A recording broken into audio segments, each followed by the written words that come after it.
in our interview, he said that, this came from the very top of the NBA. They would tell him to basically miss some calls on Kobe, like got all these rich people, buying floor seats. They want to see Kobe play. They don't want to see him foul out. But that's not cheating. It's not cheating, but it's a little questionable. Specifically, at certain times, the NBA was favoring Kobe.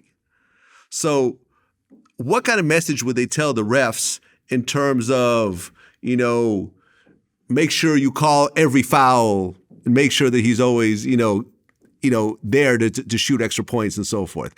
Like how clear was the message coming from the NBA to the refs? It was very clear. I'll never forget when Kobe was in a playoff series with the Phoenix Suns, and I forget who the defender was, but they called him the Kobe stopper, or he referred to himself as the Kobe stopper. And they would show us video of games previously of plays that fouls weren't called, of this guy holding him or defending him too strongly. And they wanted freedom of movement because they wanted higher scoring in these games. So they would show you plays and say, this was a foul that was missed, and these three referees missed this play. Make sure you don't let this happen tonight. Make sure you call this when this happens. And that's how they would program and train the officials in the next game to have more freedom of movement and have Kobe Bryant have the ability to score more points and do well. So they're basically telling you to give Kobe an advantage and people that were covering him a disadvantage in a way. Exactly. I remember the guy's name. His name was Raja Bell, very good defender in the league, and a guy that would defend Kobe very well. And they would just show you a lot of plays of him defensively and saying these plays should have been called a foul, and they weren't. And these referees had a low score officiating-wise because they missed this call. So make sure you call it tonight. And you as an official wanted to get the highest grade possible because that would mean you would advance up the ladder and have more playoff games and make more money. So you would go out and call it. No. I mean, number one, have you actually seen something like this happen? I don't know.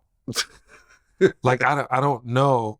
I mean, do you see like certain players you could just tell get advantages with the refs? Oh, definitely. Okay, but that's not game fixing. Game fixing is what happened to Detroit against the Cowboys. That's game. No, I'm joking. Kind of. I was pissed. This is the deal. This is a product. This is a league. People are not coming to see the referees referee. They're coming to see the stars. They're coming to see the Kobe's, the God rest his soul, back in his day, LeBron, Damian Lillard, the Greek Freak, Steph Curry shoot, Clay shoot. They're not coming to see the referees referee. That's why when you see a guy all of a sudden take the ball and is going down as a fast break, and they go, that's a walk. He took 5 steps, but no one was in front of him. No one was chasing him from behind. You know he can just dribble it and only take 2 steps, but you know it's the same thing. You're not going to call a walk on that. That's not bad refereeing. You know he can't get caught. You know he can dribble to that point. Those 2 points. Just let it go. There's nothing to pay attention to. And they were like, no, that's cheating. He walked. Patrick Ewing took 3 steps. he dribbled, and he would take 1, 2, and then you go to jump, and then he would take 3 and then shoot the hook shot. It happened every time. But people knew he was going to get 3 steps. Big guys would stay inside the lane. And you're counting the 3 seconds. We used to yell it. Just to get Shaq to move, he'd get in there, we start counting. 3 seconds, 1, 2. We would scream it from the bench just to make him hear it and the referee pay attention. But to watch the stars play, that's what the crowd comes for.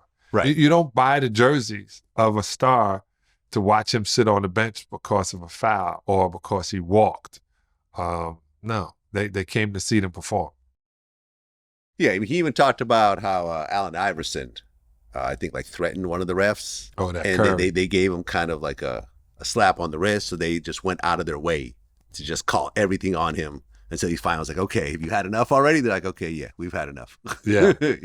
I would always say, you coming to the ref, it was a bad call. I wouldn't do all that because it's showing them up.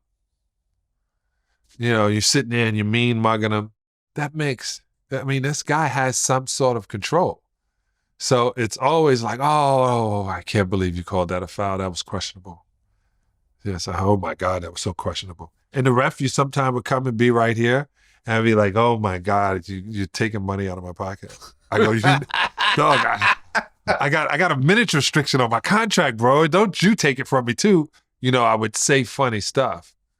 But I don't like referees to this day. I would go to my daughter's games and be yelling at the ref.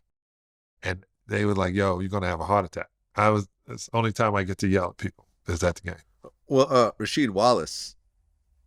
I knew Rasheed was right most of the time.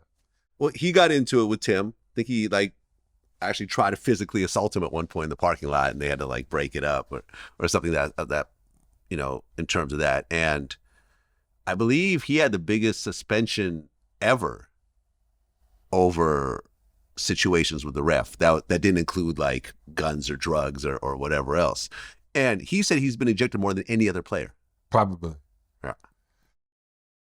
You would wonder. I used to wonder why he couldn't calm down. Sheeta's our boy. He is no matter what, no matter playing in with Wizards or whatever, he's a Piston, and Sheeta's is our guy. It just feels like when we're there all together too, it feels like Rasheed played with us. It just does. And I'm wondering, what would make you stay on the referee so long? Like when Draymond does it, I'm like, what is happening? But what it does is it makes the refs more involved in the game. Like if more people are booing and people are looking and he's looking around and he's realizing, yo, I missed that call. He's in deep focus from that point on. Yeah. He's not missing another call. So I think they're needed.